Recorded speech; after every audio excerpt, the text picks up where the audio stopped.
En cuanto a la grabación de voces, tenemos que tener en cuenta que hay una gran variabilidad tímbrica entre diferentes cantantes, voces masculinas, femeninas, voces más agudas, voces más graves, con lo cual quizá un micro se adapte mejor a una voz, a un cantante o una cantante, otro micro se adapte mejor a otra.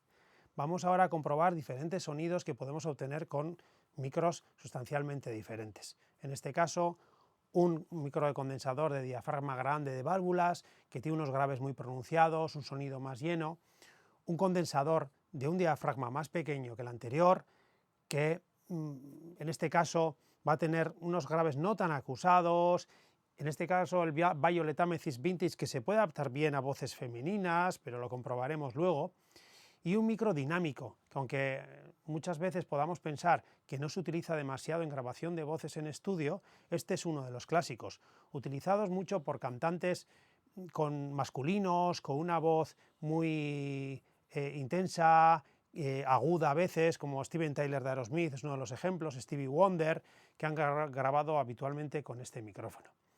En cuanto a la distancia, tenemos que tener en cuenta que hay micros con lo que se llama el efecto de proximidad, como estos de condensador. Este efecto supone que si a distancias más cortas, si nos acercamos al micrófono, los graves se ven amplificados, tienen una mayor respuesta en graves. Con esto podemos jugar haciendo que cuando queremos más graves el cantante cante más cerca, cuando no los queremos tan pronunciados cante a una distancia intermedia, podríamos decir. ¿Cuál es esa distancia intermedia? Un palmo aproximadamente de la boca al micrófono puede ser esa distancia intermedia. Hay cantantes acostumbrados, profesionales, que saben medir la distancia al micro, que pueden cantar más cerca o más lejos porque perciben esa diferencia en los graves, o que se alejan en partes más intensas y se acercan en partes menos intensas, con lo cual ellos mismos interactúan con la dinámica, pero esto no es tan habitual. Para este control de la dinámica quizá tengamos que usar un compresor, como ya veremos más adelante, y para medir esa distancia podemos usar alguna técnica como el uso del antipop, cuyo objetivo en realidad es evitar que P's y B's intensas golpeen el diafragma del micrófono y suenen como ruidos.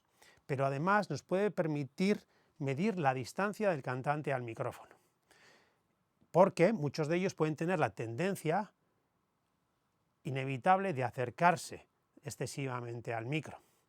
Si ponemos el antipop a la distancia que nosotros deseamos, podemos permitir que el cantante se acerque y prácticamente toque el antipop, con lo cual estará a la distancia adecuada. Vamos a comparar el sonido de los diferentes micrófonos con la voz aguda. Camino y camino sin contar mis pasos, para un momento mi vida repaso. ¿Qué estoy haciendo? ¿Qué estoy sintiendo? Todos los días es el mismo argumento. A lo lejos se ve que hay una puerta abierta. Tengo mil preguntas pero sin respuesta. Es mi lamento de este momento. Todos los días es el mismo argumento. Vamos a comparar el sonido de los diferentes micrófonos con la voz más grave. El lío comienza por la mañana. La alarma me suena, me quedo en la cama.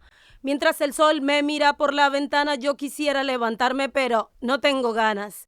¿Es la rutina sin piedad la que me atrapa? ¿O es una angustia que me ahoga, que me mata? Vivir perdiendo el tiempo por ganar una moneda, sin querer soy un ratón que corre dentro de la rueda.